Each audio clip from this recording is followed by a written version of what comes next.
பாருங்கள, ஜெபத்திலே எதை பேச வேண்டும் என்று சொன்னால், ஜெபத்திலே கர்த்தருடைய வார்த்தையை நாம் என்ன செய்ய வேண்டும்? பேச வேண்டும். ஜெபத்துல போய் பிரச்சனை என்ன செய்யக்கூடாது? சொல்லக்கூடாது. ஜெபத்துல போய் புலம்பக்கூடாது. ஜெபத்துல போய் கண்ணீர் சிந்த கூடாது. ஜெபத்துல போய் அழக்கூடாது. ஜெபத்துல போய் கர்த்தருடைய வார்த்தை என்ன செய்யணும்? பேச வேண்டும். மக்கள் என்ன நினைக்கிறாங்கன்னா, நல்லா கவனிக்கிறீங்களா? யாரும் தூங்கலையில? மக்கள் என்ன நினைக்கிறாங்கன்னா, பொதுவா கிறிஸ்தவ மக்கள் ஜெபத்துல போய் ஓன்னு அழுதுட்டா கர்த்தர் செஞ்சிருவாரு, மனம் இறங்கி ஏதாவதும் செஞ்சிருவாரு. கத்தி அழுதோம்னா கர்த்தர் செஞ்சிருவாரு, இந்த பிள்ளை கத்தி தொலையுது போ அப்படின்னு என்ன செஞ்சிருவாரு ஆண்டவர், எடுத்து கொடுத்துருவாருன்ற மாதிரி இவங்க நினைச்சுக்கிறாங்க. இவங்க நினைக்கிறதுல சரி கிடையவே கிடையாது.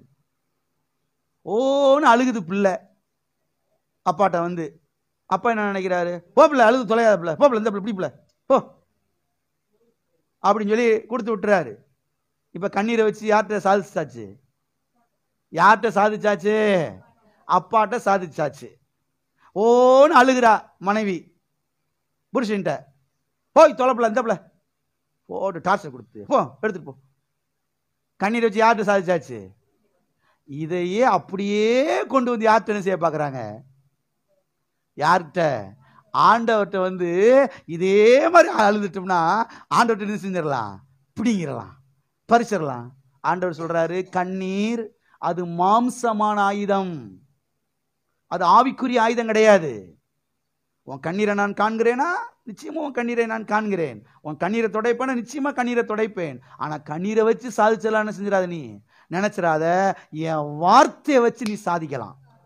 என் வார்த்தையை வச்சு நீ என்ன செய்யலாம்? சாதிக்கலாம். ஆரம்பத்துல நீ சபைக்கு வந்தப்ப, ரட்சிக்கப்பட்டப்ப, ஞானஸ்தானம் பெற்றப்ப உனக்கு ஒன்றும் தெரியாது. அதனால நானாவே கிருபையா சில காரியங்களை உனக்கு நான் செஞ்சேன். வருஷம் 5 ஆச்சு, 10 ஆச்சு, 15 வருஷம் ஆச்சு, 20 வருஷம் ஆச்சு. இன்னமும் பழைய மாதிரியே என்ன செய்யக்கூடாது? அழுதுகிட்டு, கத்திக்கிட்டு, கதறிக்கிட்டு, உருண்டுகிட்டு, புலம்பிக்கிட்டு இருக்கக்கூடாது. இப்ப ஜெபத்துல வந்து என் வார்த்தையை என்ன செய்யணும்? நீ வந்து எனக்கு நினைப்பூட்ட வேண்டும். என் வார்த்தையை நீ எனக்கு நினைப்பூட்டும் பொழுதுதான் உன் ஜெபத்துக்கு நீ 100க்கு 100 என்ன செய்ய முடியும்? பதிலை பெற்றுக்கொள்ள முடியும். எத்தனை கிளியர் ஆயிடுச்சு? ஆமென். அப்ப ஜெபத்தில போய் அழுவது தவறு, அழுவது தவறு, கதறுவது தவறு. கர்த்தருடைய வார்த்தையை நினைப்பூட்டுவதுதான் அது சரி என்பதை நீங்கள் கவனிக்க வேண்டும். அருமையான தேவனுடைய பிள்ளைகளை கவனியுங்கள். ஜெபத்துல போய் அழுறது சரியா தவறா? சொல்லுங்க. சரி, அது தவறு கிடையாது. ஆனால் ஜெபத்துல போய் எதுக்காக அழுகிறோம்? எதனால கண்ணீர் வருது? அது ரொம்ப ரொம்ப முக்கியம். பிரச்சனையை நினைச்சு நம்ம அழுகிறோமா, இல்ல கர்த்தருடைய அன்பை நினைத்து அழுகிறோமா? Very different. ஜெபத்துல போய் உங்க பிரச்சனையை நினைச்சு அழுது கண்ணீர் சிந்தி ஆண்டவரே அழுகிறீங்களா?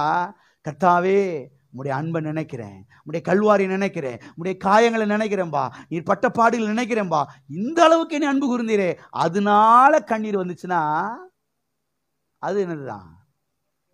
பரவாயில்லதான். எல்லாம் இருக்கிறீங்களா? அவருடைய அன்பை நினைச்சு அழுகும் பொழுது.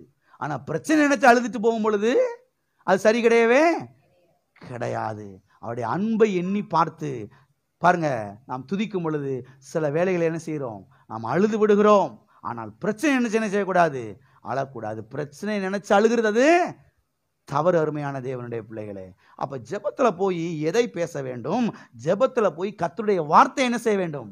பேச வேண்டும். பக்கத்துல கைப்பிடி சொல்லுங்க. ஜெபத்துல போய் கர்த்தருடைய வார்த்தைய பேசுங்கள், 100க்கு 100 பதிலை பெற்றுக் கொள்வீர்கள். ஆமென்.